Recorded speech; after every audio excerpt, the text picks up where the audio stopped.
Hello friends, and welcome back to my channel.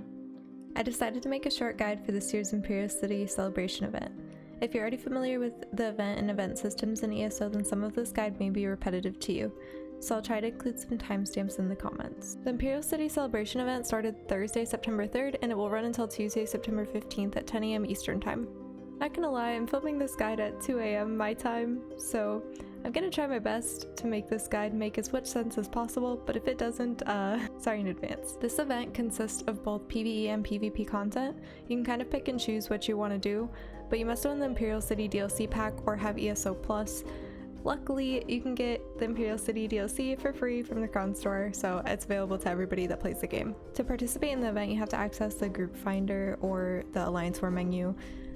For the PvP side of things, access the Alliance War menu, choose a campaign. You can kind of look and see how many of your alliance are each in a campaign, and then go from there.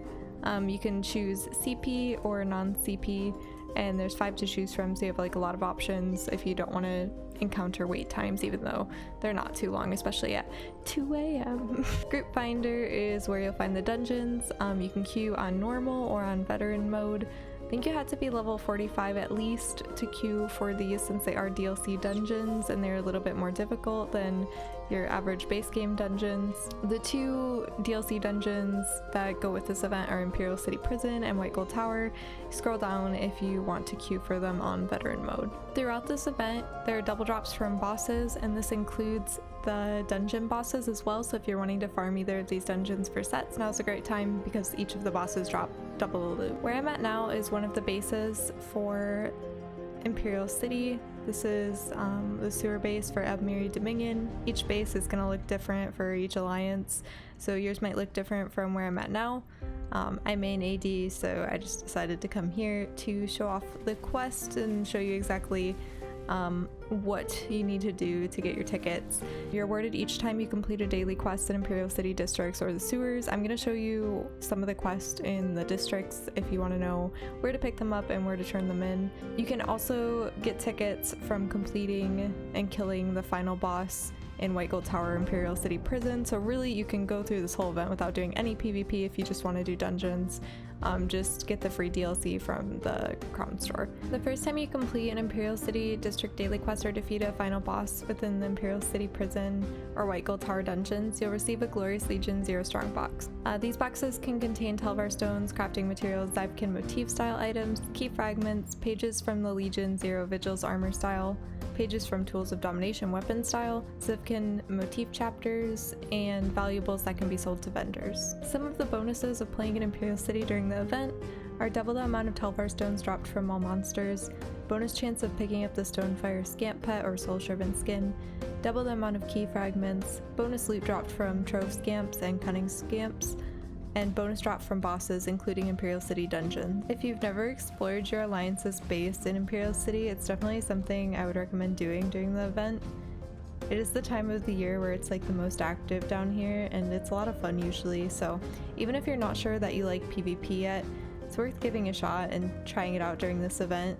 At least visiting your base and seeing what it's like in your alliance base and in your sewers. Imperial City has its own currency that you can buy valuable items with, so if you end up liking it here and playing more, you can actually spend that currency. I barely have any right now because they're all banked. You can buy just different things with it, including Acacio and other runes, alchemy mats, alchemy satchels, storage coffers.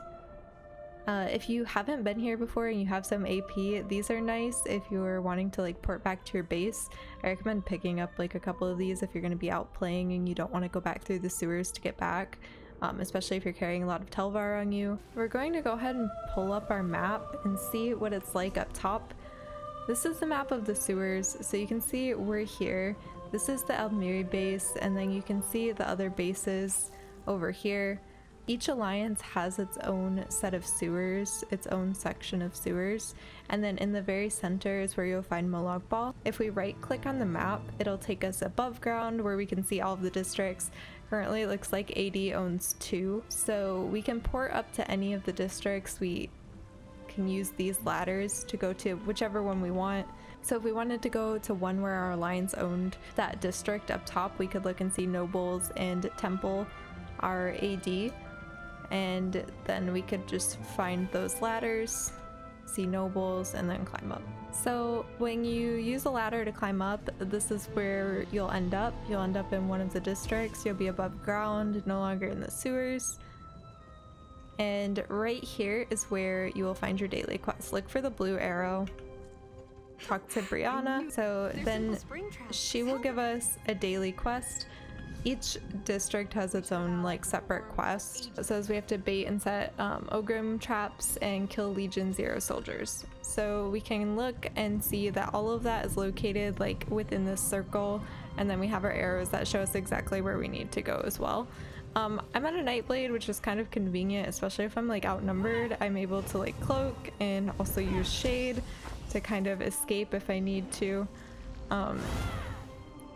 But I'd say just make sure if you're wanting to have a better experience, it's definitely worth coming in here on something like a little bit PvP focused. Do some research on your class or whatever. If you're wanting to just do PvE quests, then maybe not. You can kind of suffer through. But if you're actually looking to have a good time and maybe like have some good fights and things, it may be worth looking up a build and figuring out like what you want to bring in here. 2 little Nightblades doing a quest.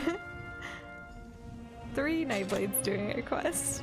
So depending on which alliance you're in, some of the districts are going to be closer to where you need to go to take the sewer route back. I'm heading over to Temple because Temple is closer to the Albemarle base. So we're actually at Arbitrium's sewer base, and this is also close to AD, so I'm gonna take this one down. So I would just need to follow these tunnels until I got to the base. You can run into enemy players here, so just be on the lookout as you're going back to your base, especially if you have like Telvar stones on you.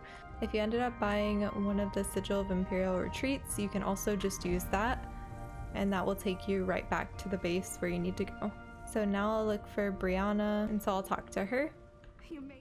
And so she'll give me my Legion 0 strongbox and 3 event tickets. I figured for the end of the video we could take a quick look and see what the event merchant has in the store.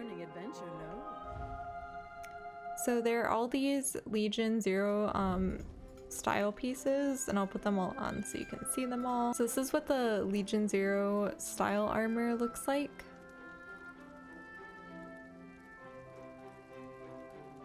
It might be worth waiting and seeing what you can find before you go and spend event tickets on them.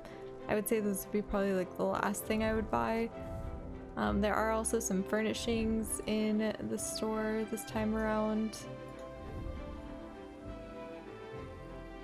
A lot of Imperial furnishings.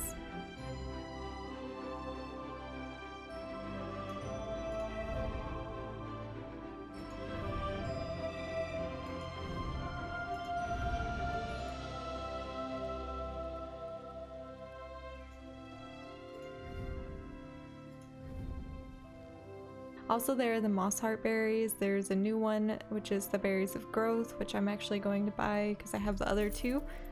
You need 4 feathers to create an Indrik, and then you need 4 unique berries of one type. So 4 moss heart unique berries to make a moss heart Indrik. And if you haven't seen what the moss heart Indrik looks like, it's this green glowy Indrik.